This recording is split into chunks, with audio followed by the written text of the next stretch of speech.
Motor na napakahirap paandarin, pag umandar, palyado, paano nga ba natin susolusyonan? Kaya naman sa bidyong ito ay ituturo ko sa inyo step by step para matumbok natin yung eksaktong sira ng motor na ito. Kalimitan ang una kong ginagawa, chinecheck ko muna yung kanyang high tension wire kung naglalabas ng malakas na kuryente at least 1 cm. So check natin.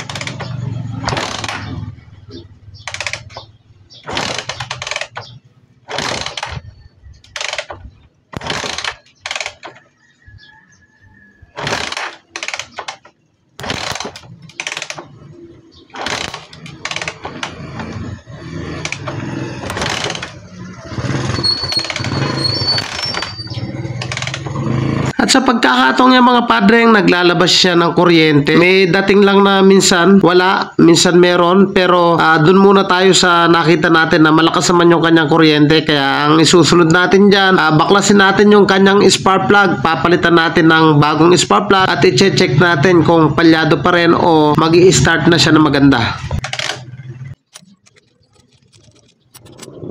At dito mga padreng sa kanyang spark plug, grabe yung sunog, napakitim. Ibig sabihin wala sa tono niya yung kanyang carburetor. Mas lamang yung gasolina sa hangin, mamaya itotono din natin yan. At linagyan ko na siya ng spark plug cap, bagong spark plug. Check natin yung bato ng kuryente mga padreng. Dapat ito at least 1 cm ang binabatong kuryente.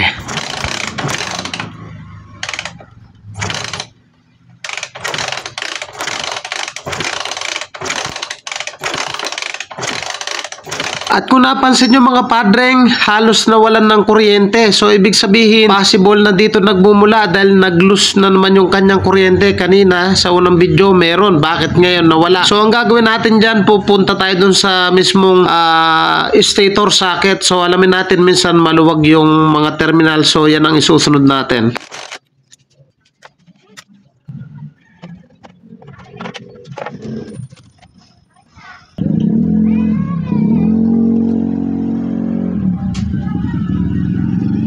Mga padreng, pansinin nyo ang kanyang stator socket. So tabingi, ibig sabihin possible na lost connection dito. Ang gawin lang natin, itulak natin tapos lalagyan ko ng tape para nakapirmi siya.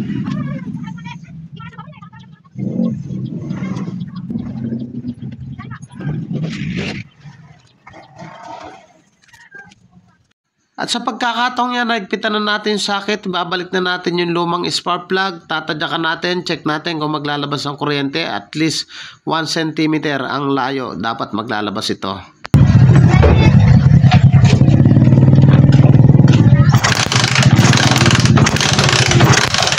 At sa pagkakataong yung mga padreng, tunog pa lang, nakikita na natin yung lagutok na napakalakas na kuryente kahit luma yung kanyang spark plug. So ibig sabihin, nasolusyonan na natin yung naglulus connection ng kanyang power. So ibabalik natin yan, itatry natin paandarin kung talagang nasolusyonan na natin yung pagkapalyado ng motor ni boss.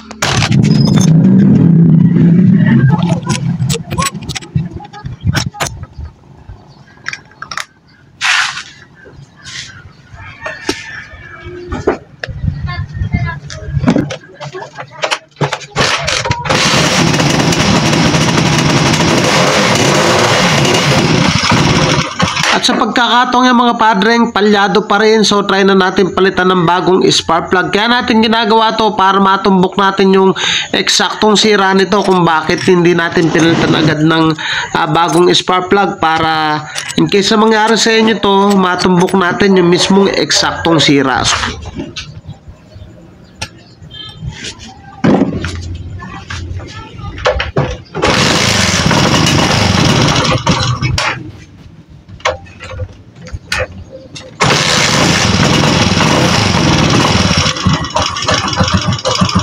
So ganun pa rin mga padreng, kaya ang gawin natin, linisin na natin yung kanyang carburetor. So tanggalin natin yung dalawang 10 mm tapos yung kanyang fuel hose galing dito sa kanyang tangke. So tanggalin na muna natin tong hose. Napansin nyo ba mga padreng, pagkaugot ko ng kanyang fuel hose, walang tumutulo, samantalang naka-reserve na yung kanyang fuel cock pero wala pa rin gasolinang tumutulo. Kaya ang gagawin ko rito, ibabalik ko na yung tornilyo ng carburetor tapos i-double check natin kung talagang walang tumutulo dito sa kanyang fuel cock. Binalik ko muna yung kanyang hose, tapos itong tornilyo mamaya na natin kabit. Hilain muna natin uli para makonfirma natin kung meron nga ba o wala. So walang, ayan, naka-off yan. So i-reserve natin, check natin. O naka-on, walang tumutulo. Try nating i-reserve. So wala pa rin tumutulo. So ang gawin natin, i-off natin yung kanyang fuel cap. Tapos yung mismong dito sa ilalim, yung 10mm, luwagan natin yan kung talagang makonfirma natin. Baka mamaya barado lang o talagang wala talagang gasolina. So ayan, tanggalin natin, check natin. So wala pa rin tumutulo, ibig sabihin kumpirmado na walang gasolina yung kanyang tangke. So lagyan natin ng gasolina, tapos paandarin natin, balik natin yung carburetor, yung fuel hose, tapos try natin paandarin kung ito lang ba yung problema ng motor ni boss bukod dun sa walang kuryente.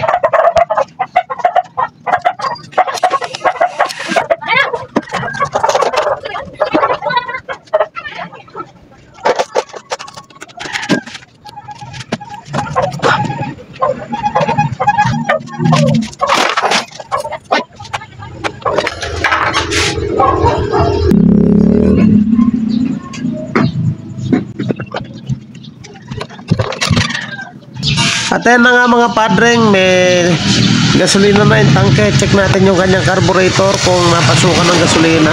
Sa pagkakataong yan, ayun, confirma, may gasolina na yung kanyang carburetor. Try nating paandarin.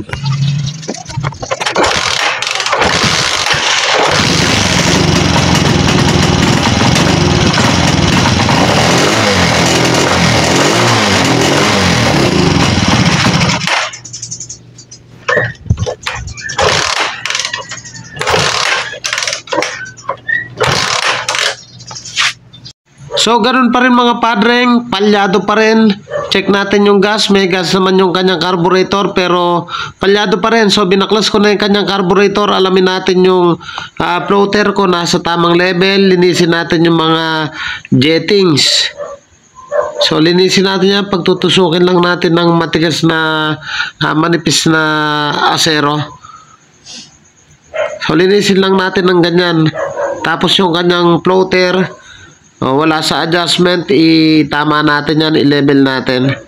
Tapos kanina yung sunog ng kanyang spark plug maitim, so itotono natin yan, 2.5 yung ilalagay natin.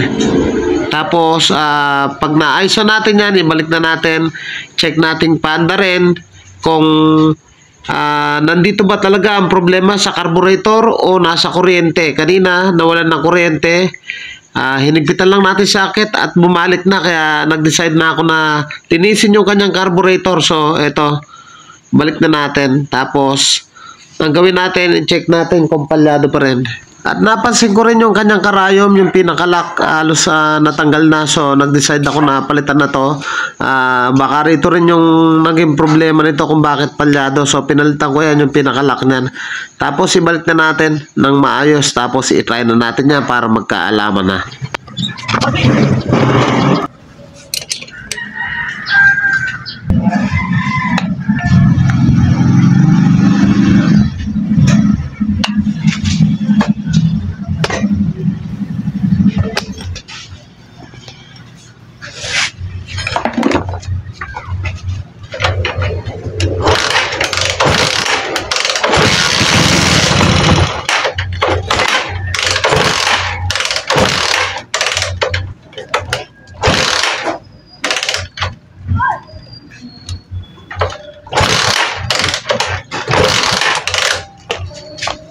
At sa pagkakataong yung mga padreng umandar nung una at tuluyan ng ayaw umandar. So ano kaya ang problema nito? Try uli natin.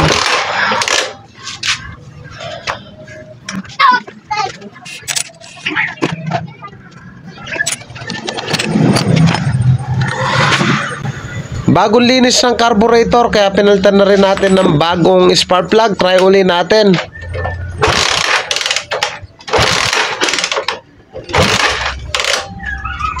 At ayaw talaga mga padreng. So ang gawin natin, tanggalin natin yung spark plug, tapos ilagay natin dito sa kanyang spark plug cap. I-double check natin yung kanyang kuryente kung meron pa rin kuryente. Minsan kasi mapaglaro talaga ang tadhana. Minsan meron, minsan wala. So tadyakan natin ulit.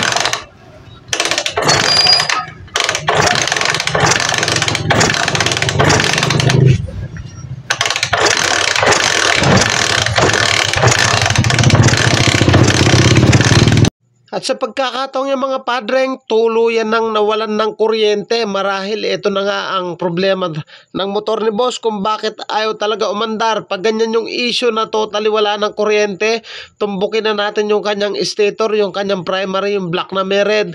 Lagyan lang natin ng kapirasong wire, tsaka natin ikiskis habang tinatadyakan. Dapat naglalabas ito ng malakas na kuryente.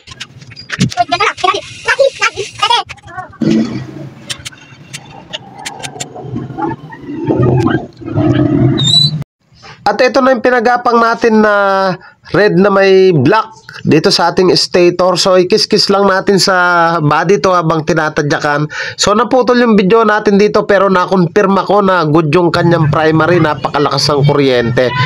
Tapos double check na natin yung kanyang spark plug kung maglalabas pa rin ng kuryente. So tanggalin na natin to.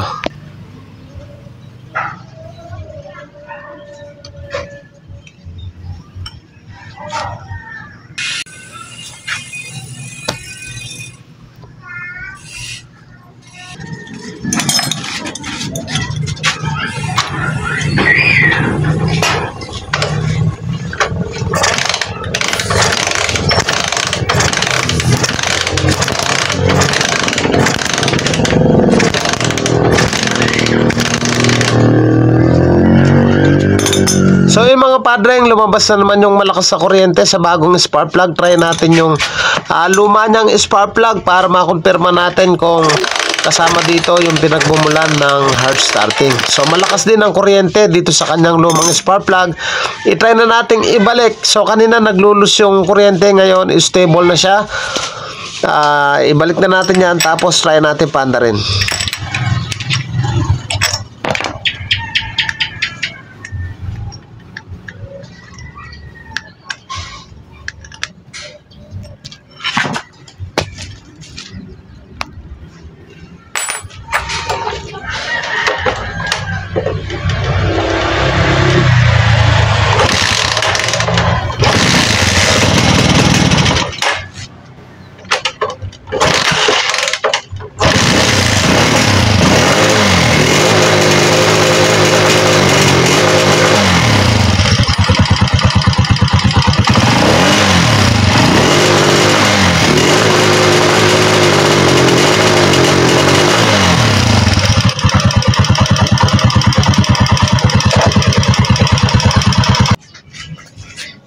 Sa pagkakataon ng mga padreng, palyado pa rin.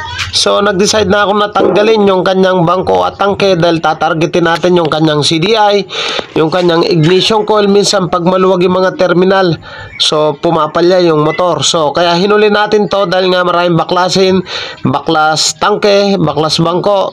So check natin dito sa ignition coil, sa CDI, okay naman. Napansin ko nakaangat tong terminal, oh. So dapat yan, nakapasok yan mga padreng. So, ayun, maluwag. So, ang gawin natin dito, ipitin natin siya ng vice grip o long nose o kahit ano pa man na pwedeng panghigpit dyan. So, ayan, higpitan lang natin, tsaka natin ibalik. Tapos, itry na natin paanda rin. So, napakaraming issue, pawala-wala yung kuryente. So, sa una, sa panlabas lang tayo. So, hanggang sa nangabuksan na yung kanyang tangke. So, itry na natin.